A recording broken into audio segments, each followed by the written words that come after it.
Mesdames et messieurs, bonjour et bienvenue sur Avenir du Congo TV. Restez avec nous pour ne rien manquer de l'actualité locale et internationale. Le 11 février 2026 à Brazzaville, le président de la République, son Excellence Denis Sassou Nguesso, a reçu ce mercredi à sa résidence du plateau M. Sidi Ould, président de la Banque africaine de développement BAD, pour un entretien officiel.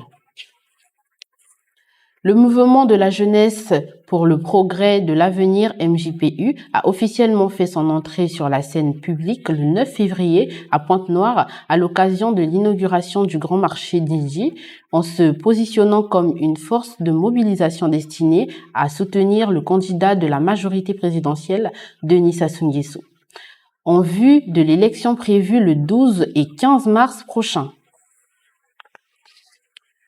En séjour de travail à Brazzaville, une délégation du ministère de la Défense nationale et des anciens combattants de la RDC a tenu le 10 février une séance de travail avec le ministre congolais de la Défense nationale, Charles Richard Monjo, afin de renforcer leur compréhension commune des enjeux de défense et de sécurité dans un contexte stratégique marqué par la diversité et la complexité des menaces.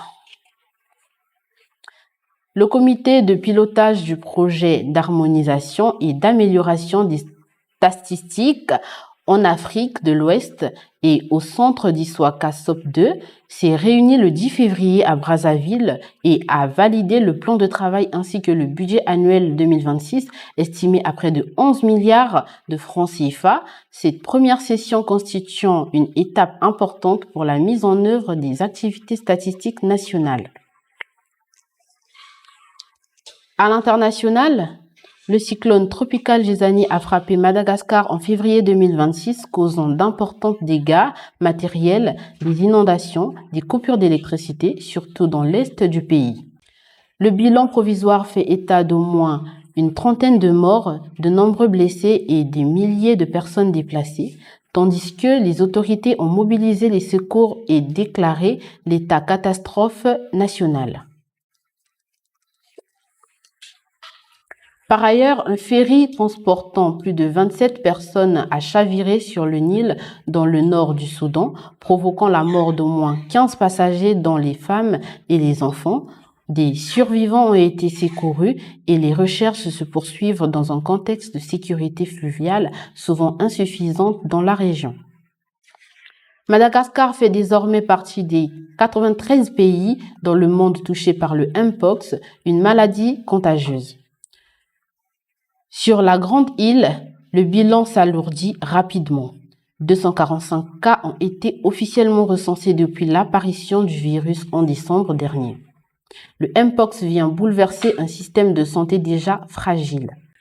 Au sport, la Fédération congolaise de football FECOFOOT a publié le 10 février à Brazzaville un communiqué de presse dans lequel elle décline toute responsabilité quant aux activités, déplacements, engagements ou résultats liés à la prétendue équipe U17 non déclarée et non validée par ses services. Aux Enjeux olympiques d'hiver de Milan-Cortina 2026, le classement provisoire des médailles place la Norvège en tête avec 13 médailles dont 7 en or, confirmant sa domination historique dans le sport d'hiver. Le pays scandinave devance l'Italie, nation hôte, qui totalise 11 médailles, 2 or, 2 argent et 7 bronzes, porté par le soutien de son public. Merci de nous avoir suivis. On se retrouve très bientôt pour une prochaine édition d'actualité. Portez-vous bien. À très bientôt.